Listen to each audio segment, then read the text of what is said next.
right, yeah. Yeah, it's part two of the Zappa doc. Let's go.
Let's go, Frank.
I've got troubles of my own, I said, and you can't help me out. So take your meditations and your preparations and ram it up your snout. But I've got a crystal ball, he said, and he held it to the light. So I snatched it all away from him, and I showed him how to do it right. I wrapped the newspaper around my head so I looked like I was deep. I said some mumbo jumbos then, and I told him he was going to sleep. I robbed his rings and pocket watch and everything else I found. I had that sucker hypnotized, he couldn't even make a sound. I proceeded to tell him his future then, as long as he was hanging around. I said, the price of meat has just gone up, and your old lady has just gone down. Well, yeah, brother, who you jiving with that cosmic debris? Now, who you jiving? Don't you know you can make more money as a butcher? So don't you waste none of your time on me.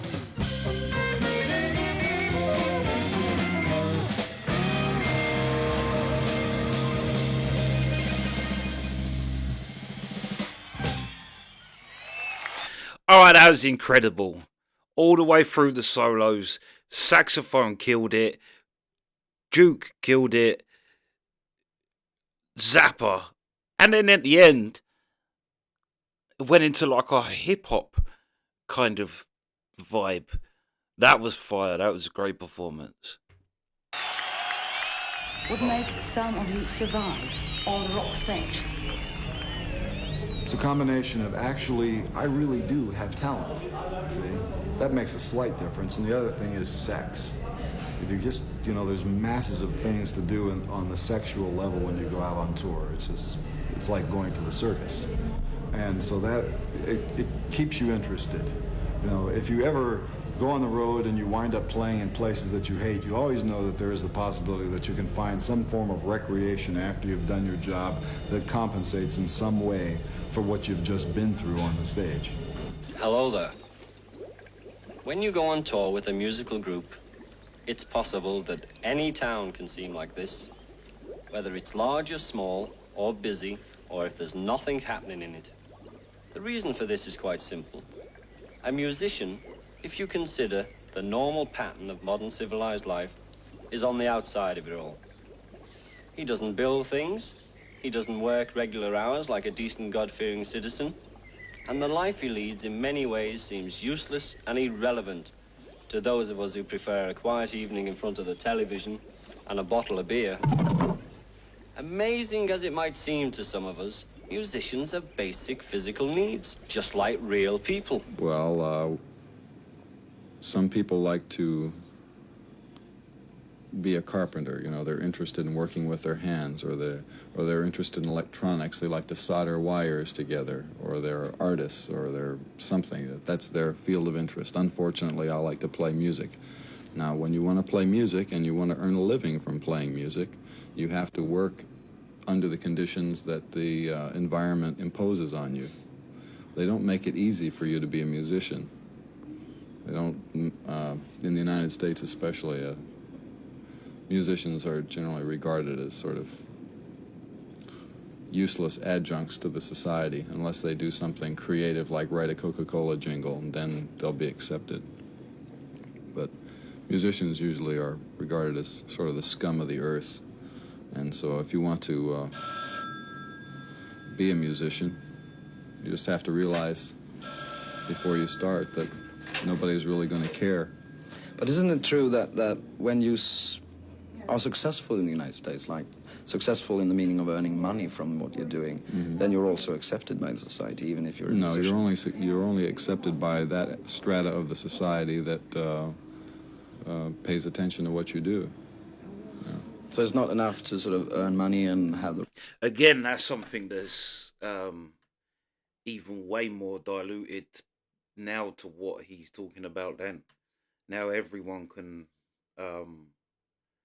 be an entertainer, and you don't need that other level. So it, on one hand, it's good, but on one hand, it pollutes the pool.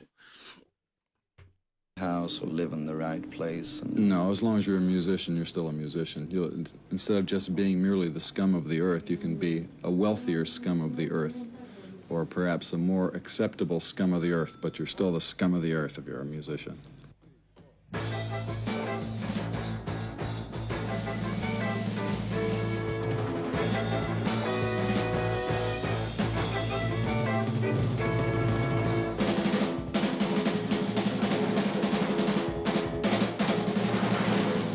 I might be moving to Montana soon, just to raise me up a crop of dental floss.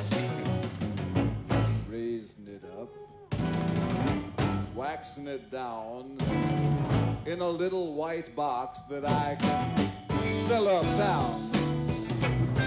By myself I wouldn't have no boss, but I'd be raising my lonely dental floss. Raising my lonely dental floss. Raising my lonely dental floss. Well, I just might grow me some bees, but I'd leave the sweet stuff to somebody else. Ah, but then on the other hand, I would keep the wax, melt it down, pluck the floss, and swish it around. Well, I'd have me a crop, and it'd be on top. That's why I'm moving to Montana. I'm moving to Montana soon. I'm gonna be a little floss tycoon.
In this country, there are 250 million willing consumers, people dumb enough to buy just about anything from any country.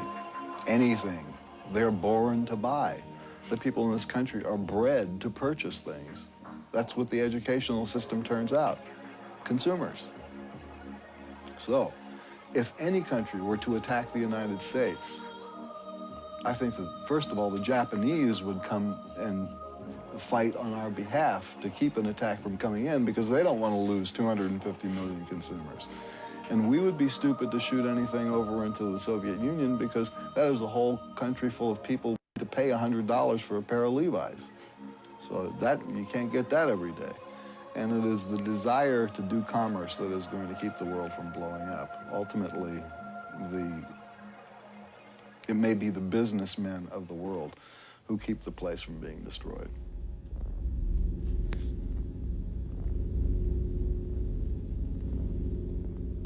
Ja, det är överhuvudtaget svårt att tänka sig en mer...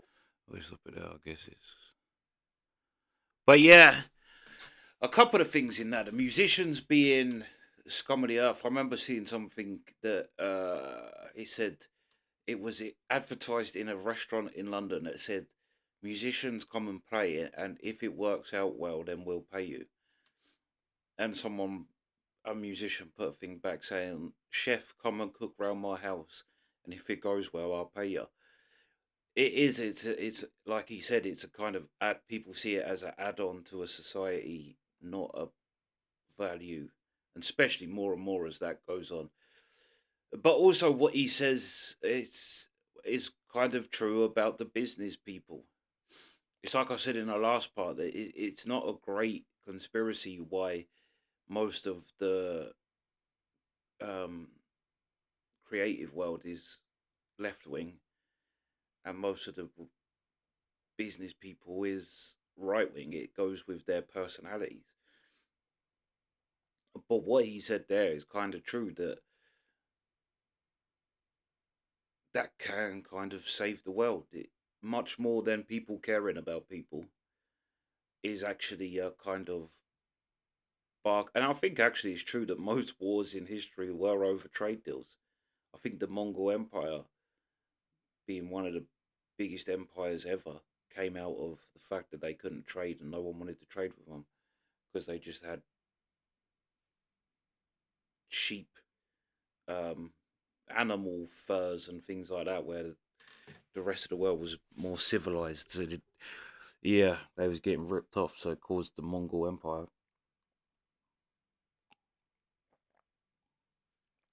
But there is kind of a financial benefit. I mean, he's 100% right. It even in personal, like you may have someone you do business with, and you can't stand them. You hate them as a person. You hate everything they stand for, but you will overlook that for the fact that you two can do business together. There's some benefit to them, to you. Yeah, Zappa's 100% right with that. And it's kind of Trump's whole thing since he's been in office in America is deals. He's a businessman. Deals, deals, deals. Everyone needs a deal. But then there's some places in the world that don't play that shit. But yeah, that was great. Especially what you said about musicians. And I'd say, or maybe not now so much, but I was going to say probably the next step down from that is comedian. But now actually comedians are quite revered as kind of people get their hot political takes from comedians. But yeah, anyway, that's the reaction. Sweet.